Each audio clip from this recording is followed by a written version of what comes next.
Hi guys, my name is Charlie and welcome to my channel. Today I want to talk to you about my thyroid story and get the awareness out there because not everybody knows what a thyroid is or does. In front of me I've got some facts about underactive thyroid and some of the symptoms just in case anybody out there watching this video has symptoms and you need to go and get checked. So some of the symptoms include tiredness, being sensitive to the cold, weight gain, constipation, depression, slow movements and thoughts, muscle aches and weaknesses, muscle cramps, dry and flaky skin, brittle hair and nails, loss of sex drive, pain, numbness and tingling sensation in hands and fingers, irritated periods or heavy periods. So that's for an underactive thyroid. Well, today I want to tell you my story. So just a quick couple of pictures here of my start to end thyroid journey. This is your warning now to look away if you're a bit squeamish because this does include my scar. But as you can see through these pictures, the first one being when the lump was at its biggest, and then all the way to the end where I was in the radioactive room. As I'm going through editing this video, I can see that I say a lot, and I do apologise, it is part of my anxiety and depression, but I hope you enjoy the rest of the video.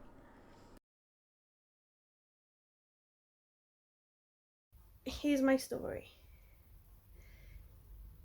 At the beginning of 2016, my boyfriend at the time's sister noticed that I had a lump growing on the side of my neck, and I didn't see it, and I was 17, so I just went, it's fine, I don't need to go to the doctor, it'll just disappear. Don't do that. If you find a lump, please go straight to the doctor because it could be important. And you've got to check yourselves. Ladies, you've got to check everywhere. Men, you have to check too. And it could be anywhere that you get a lump. Not just in normal places. You can get lumps in your arms, legs, feet, everywhere. And I didn't think you could get one in your neck. So, yeah. His sister found a lump growing, and it wasn't until I became very tired and didn't want to do anything, and I just felt useless because my boyfriend would be like, oh, let's do this, and I'd be like, oh, I just want to sleep, I don't want to do anything. And if I'm honest, I thought that it was my depression kicking in because I do have anxiety and depression, and I thought that it was just my depression was getting worse at the time, so I did nothing about it then either. And it wasn't until about 9 months later, I think it was September time, that I thought, right, I've got to go to the doctor now. The lump has grown, and there's nothing else that I can do but go to the doctor because it could be serious. And luckily I did. They said that I needed a biopsy straight away. So I had a biopsy on the day after Halloween, so the 1st of November. That was fun. I had bright green hair because I was the Joker for Halloween the night before.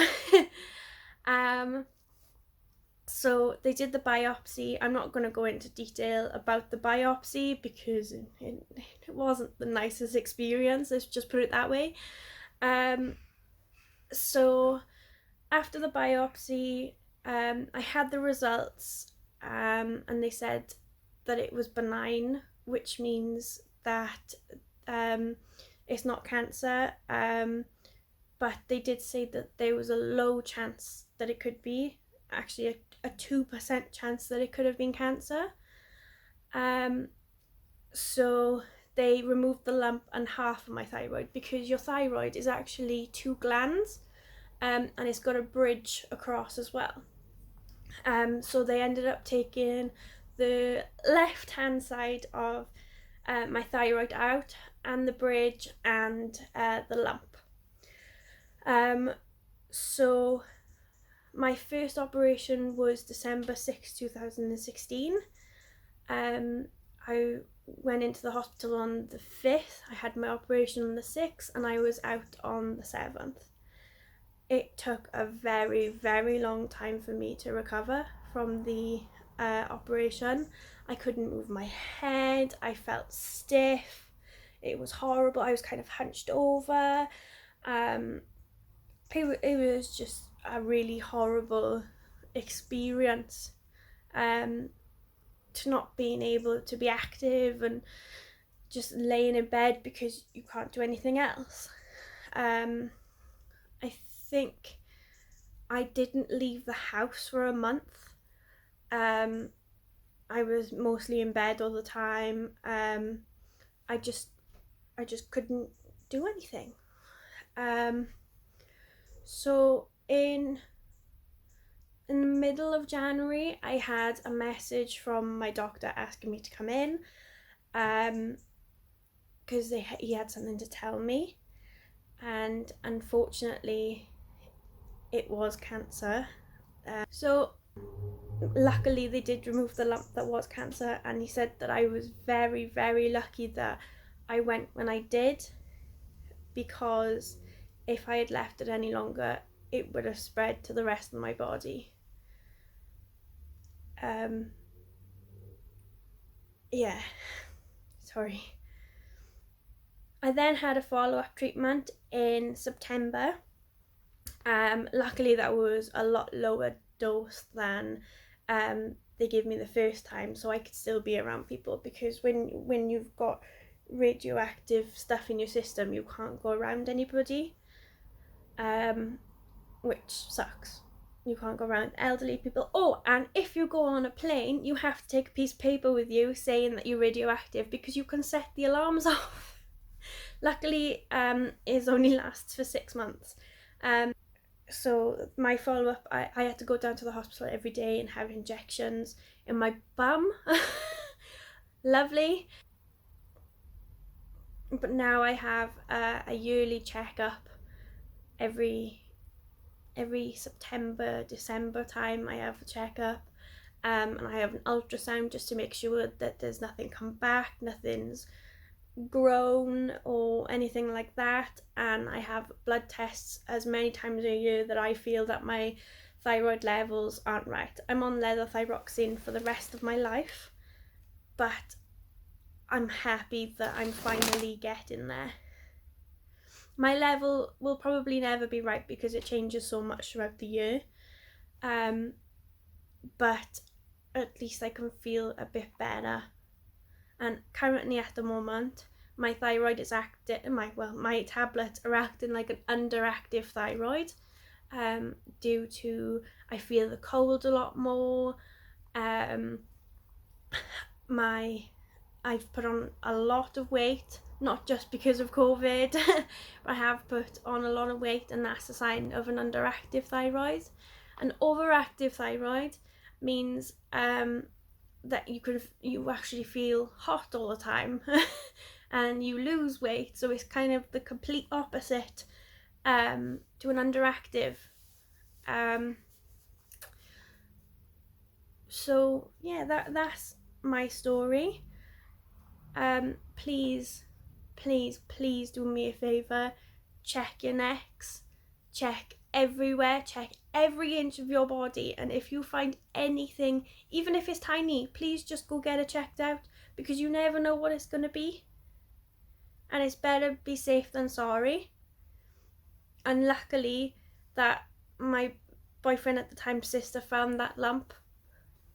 Okay, I ignored it for 9 months, but when I saw that it grew, I made sure that I went to the doctor, and it was half and half if it actually spread to my body.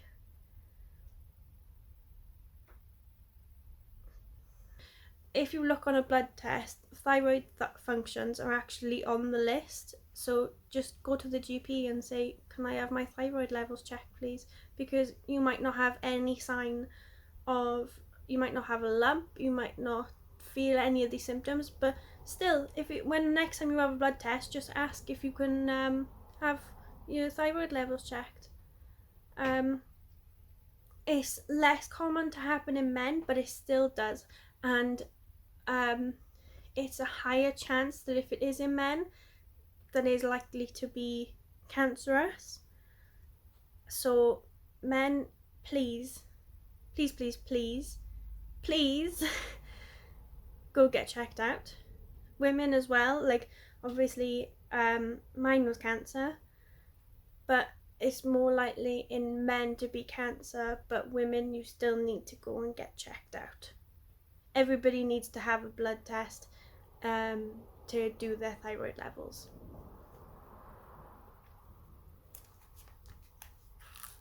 Thanks for watching, guys. If you've got any questions, please comment below and I'll get back to you by making another video answering your questions. Thank you, bye!